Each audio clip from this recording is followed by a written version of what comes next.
غادي نبداو على بركه الله بالمقادير اللي غنحتاجو في هاد الميني بسبوسه. غادي نحتاجو 2 حبات ديال البيض، غادي نحتاجو كذلك كاس الا ربع ديال السكر سنيده، كاس الا ربع ديال الزيت نباتيه، ربع كاس مخلط ما بين ليمونه وحامضه. غادي نحتاجو كذلك ياغورت كبير ديال الفانيلا.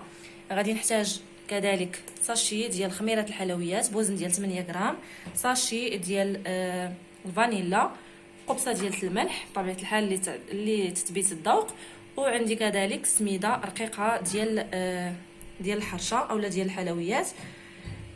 كميه يعني ما غاديش نقول لكم كميه شحال، على حسب واش كتشرب اولا. ندوزو دابا للطريقه. اول حاجه درت البيض في هذا الاناء فاش غادي نطرب. غادي نضيف عليه هذاك الكاس الا ربع ديال سنيده، وغادي نخلط الكل حتى ينسجموا ليا مزيان.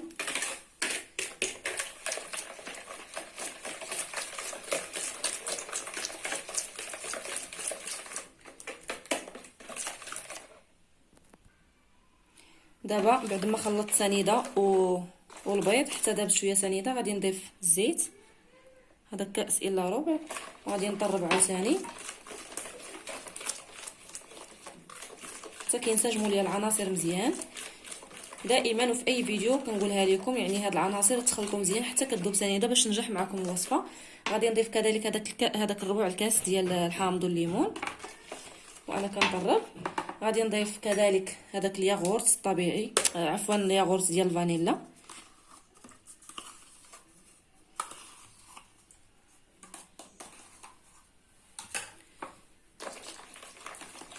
غادي نضيف كذلك هذيك الساشي ديال الفانيلا حتى هي، وغادي نطرب هادشي مزيان.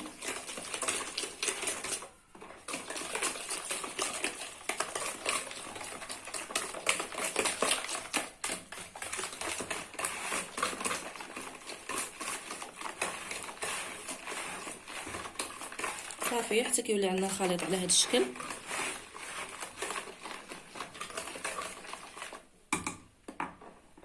دابا غادي نبدا نضيف هذيك السميده اللي غربلتها من قبل شويه بشويه.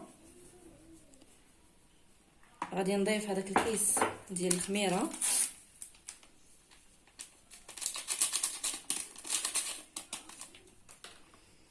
وغادي كنبدا نطرب شويه بشويه، يعني على حسب السميده. كيف قلت لكم كاينه اللي كتشرب كاينه لا، على حسب النوعيه.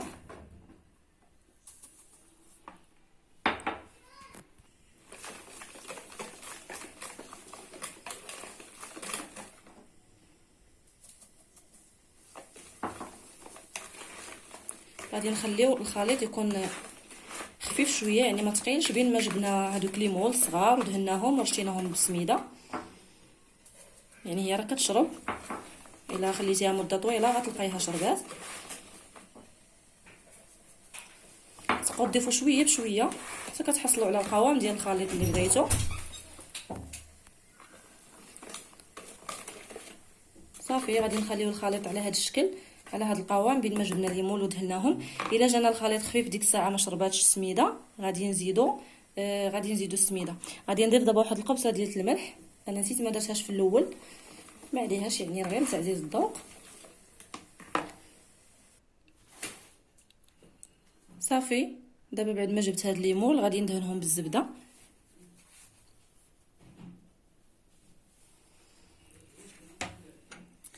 على هذا الشكل.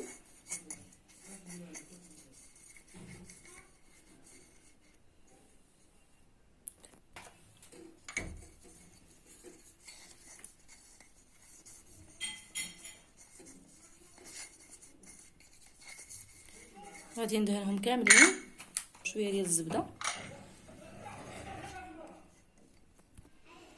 صافي دابا دهنتهم كاملين بالزبده، غادي نرشهم شويه بالسميده. الصراحه هاد البسبوسه كتجي هشيشه غزاله، يعني راه غير جربوها ما غتندموش عليها. وحتى الا ما عندكمش هادو تقدروا ديروها يعني كبيره في مول كبير، مول عادي، ماشي بالضروره ديروا هذا. الا عندكم هذاك المول العجيب الكبير، يعني هادو اختياريين، تيكونوا فرديين اختياريين، ماشي بالضروره انكم ديروهم هنايا. يعني حاجه ما صعيبه. صافي وغادي نستمر هكا حتى نكملهم كاملين.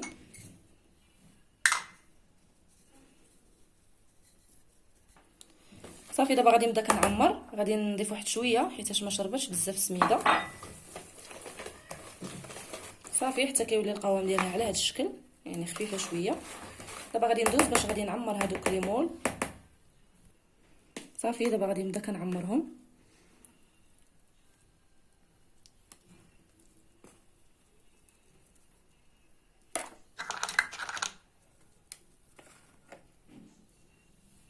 ما تعمرهمش بزاف، خليو ليهم الجهد فين يتنفخوا.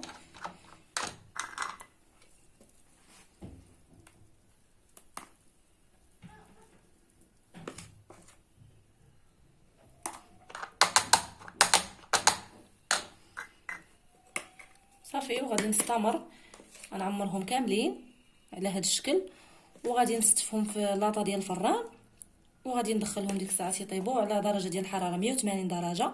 غنشعل عليهم من التحت حتى كيطيبوا، وعاد نعاود نشعل عليهم من الفوق يتحمروا، ونرجعوا باش نشوفوا كيفاش غادي نعمروهم بلا كريم اللي غادي نوجدوا. صافي بعد ما درت هذوك الحريشات في الفران يطيبوا، دابا غادي نوجد السيرو اللي غنحتاج ليه كاس مع مرش ديال السنيده، وغادي نضيف كذلك كاس ديال الماء، غادي نضيف معاهم واحد طريف ديال الحامض. صافي وغادي نخلط هادشي مزيان، وغادي نديروه فوق البوطه حتى كيغلى مزيان وكتذوب سنيده، ونخليوه يبرد. حيت الحريشات اذا خرجوا سخان من الفران خصهم السيرو يكون بارد، والا كانوا هما باردين خص السيرو يكون سخون. يعني ملي هما في الفران دابا غادي نستغل الوقت، غادي ندير هاد السيرو يتقاد فوق البوطه. صافي ونخليه باش يبرد، باش ملي يخرجوا الحريشات سخان من فوق عفوا من الفران نسقيوهم ديك الساعات بالسيرو بارد. صافي دابا درتو فوق البوطه، غنخليه حتى كتطلع فيه الغليه مزيان، واحد 2 دقائق اولا 3 حتى كيطلق هذاك الحامض كتذوب هذيك سنيده. وغنطفي عليه ونزولهم فوق البوطه ونخليه حتى كيبرد تماما باش نسقيو به هذوك الحريشات. صافي دابا بعد ما طلعت الغليه فيه بحال هكا ودابت هذيك سنيده، غادي نطفي عليه وغنخليه حتى كيبرد، ونعاودو نتلاقاو باش نشوفوا الحريشات ملي يخرجوا من الفران وكيفاش غادي نوجدوا لهم الكريم باش غادي نعمروه. صافي بعد ما طابوا هاد الحريشات الصغار، ملاحظه انا بقى لي الخليط ودرتو في هادو ديال الميني طاغ حتى هما كيجيو زوينين، ما بغيتهمش يضيعوا. هذا السيرو اللي وجدت من قبل، دابا غادي نسقيهم. غادي نسقيهم من الفوق هكا شويه هما الاولين، عاد يبداو كيبردوا شويه ونزولهم من هاد القوالب باش نسقيهم عاوتاني من التحت.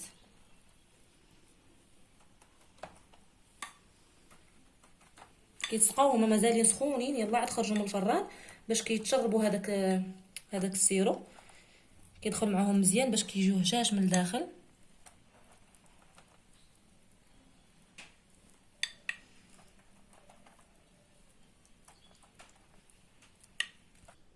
صافي دابا بعد ما تشربوا هذاك السيرو غادي نقلبهم على هذا الشكل، وغادي نحطهم في هذا الصينيه باش عاد غادي نسقيهم عاوتاني من هذه الجهه.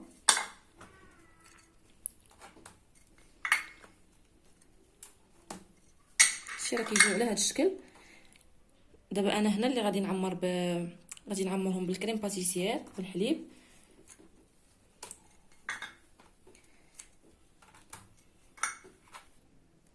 دابا غادي نعاود نسقيهم عاوتاني من الاسفل باش كيتشربوا مزيان، باش كتجي هذيك السميده كتجي هشيشه ما كتجيش ناشفه.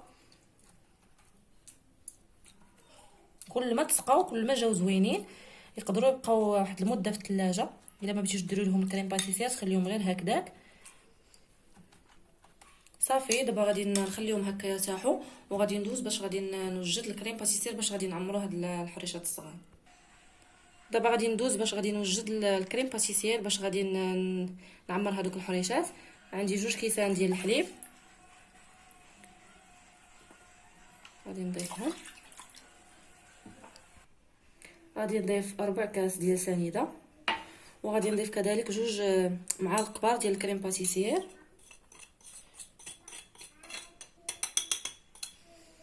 غادي نخلط هاد المكونات كاملين ما كيبقاوش عندي الحبيبات فيه، وغادي نردو فوق البوطه حتى كيعقد، وغادي نعاودو نتلاقاو باش نعمروا به هذوك الحريشات. صافي بعد ما عقاد الكريم باتيسير كيبغيو الحليب كيجي على هذا الشكل، دابا غادي نبدا كنعمر به هاد الحريشات من البلاصه الخاويه اللي كانت في المول على هاد الشكل.